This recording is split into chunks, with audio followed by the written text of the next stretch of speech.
For the past few months, the countries Russia and Ukraine have been the most trending topic in world news, and we all know the reason too. Do you think the war between these two countries only affected them? No, it affected the whole world, including its economy. Let's find out how it leads to a world economical crash.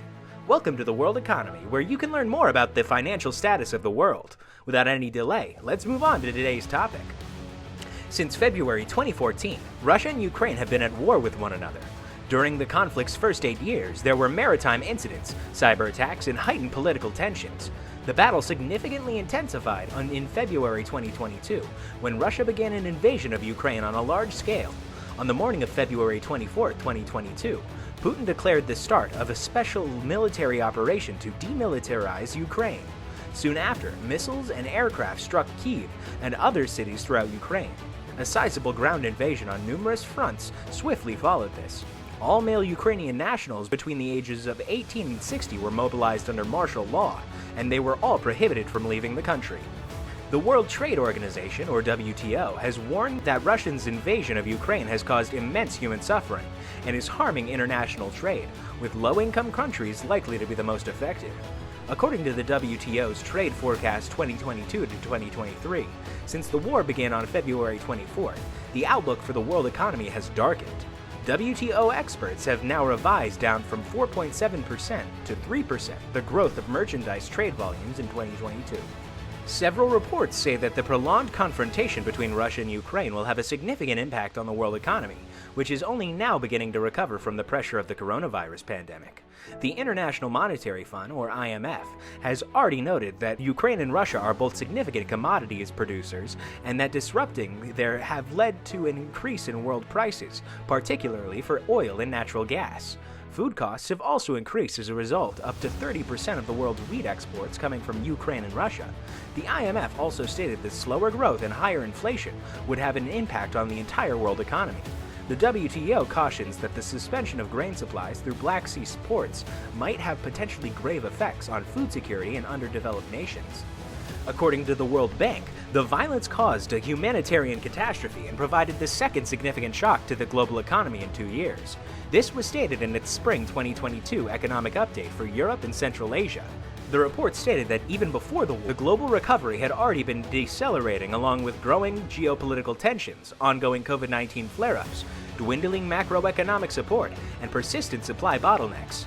According to the World Bank's baseline prediction, poverty in Ukraine will rise from 1.8% in 2021 to 19.8% in 2022, based on the $5.50 per day threshold.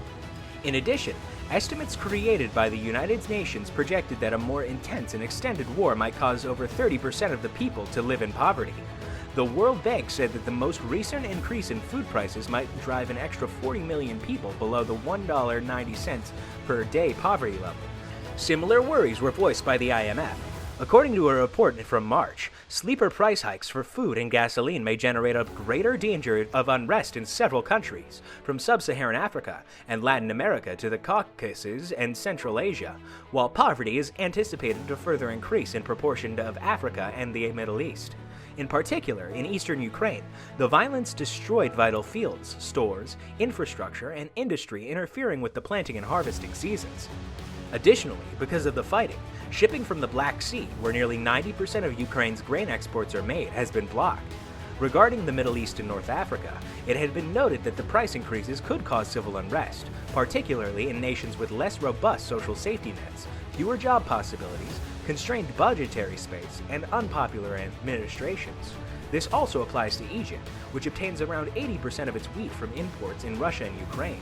The IMF also stated that local production and a higher dependence on rice rather than wheat could help to relieve the food stresses in Asia. Although subsidies and price caps for gasoline, food, and fertilizer may lessen the immediate impact in energy imports, will increase consumer prices, it warned. With Russia being a significant supplier of natural gas, energy is the primary spillover conduit for Europe. The IMF predicts that the countries that import large amounts of oil would have larger fiscal and trade deficits, as well as higher inflation. Even nevertheless, rising prices might be advantageous for Middle Eastern and African exporters. Oil prices were already climbing before the war, along with a rebound in demand that came along with the global economic recovery. Do you all think now, as citizens, we should plant a tree that produces money to solve the world's financial crisis? Please let us know in the comments whether you guys have any better ideas than the government's, and don't forget to subscribe to our channel. The World Bank also noted how disruptions to outward travel due to airspace closures, travel bans, sanctions, and higher fuel prices had an impact on the world's services trade. Russia and Ukraine are among the top 10 nations for total international departures. They are a significant source of income for nations in Europe, East Asia, and the Pacific. The Middle East, North Africa, and South Asia rely heavily on tourism.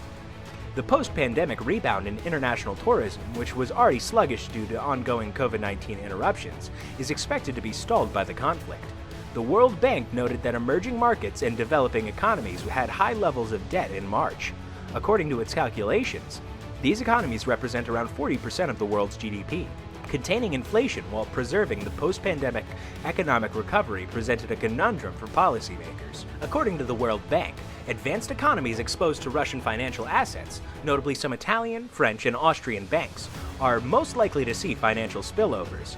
They have an economic exposure to the sanctioned nation through corporate relationships and local presence. Due to this, European bank equities have lost more than a fifth of their value since the start of the war, although the research also stated that high capital adequacy and cash flow had minimized the effect. Europe is now anticipated to fare poorly in terms of imports. Ukraine's membership in Europe's country group exacerbates the continent's vulnerability.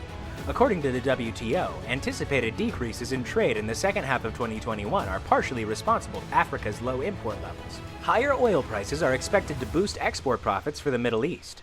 Because Middle Eastern countries can import more as a result, import quantities will probably also rise. The WTO predicted that war in Ukraine would also have an impact on international trade and commercial services. The economy of the ASEAN economies that import petroleum, India, and emerging economies like the Pacific Island nations would be affected by current account changes the most. Declining tourism for the nations dependent on Russian travel may make things worse, since monetary easing will help achieve this year's GDP target of 5.5%, and because Russia only purchases a small portion of China's exports, local production and greater dependence on rice than wheat might reduce the pressures on food prices in Asia. Imports of expensive food and energy will raise consumer prices, but subsidies and price caps for fuel, food, and fertilizer may mitigate the instant impact of a higher cost. There are already definite indications that the war and the ensuing increase in the price of necessities will make it more difficult for governments in some countries to strike the careful balance between controlling inflation and assisting the economic recovery from the pandemic, even though some effects may not become fully apparent for many years. So, at the end of the day, let's hope that these will soon end. If you find this useful, do like the video and subscribe to our channel for more such content. Also, don't forget to check out other videos on the channel.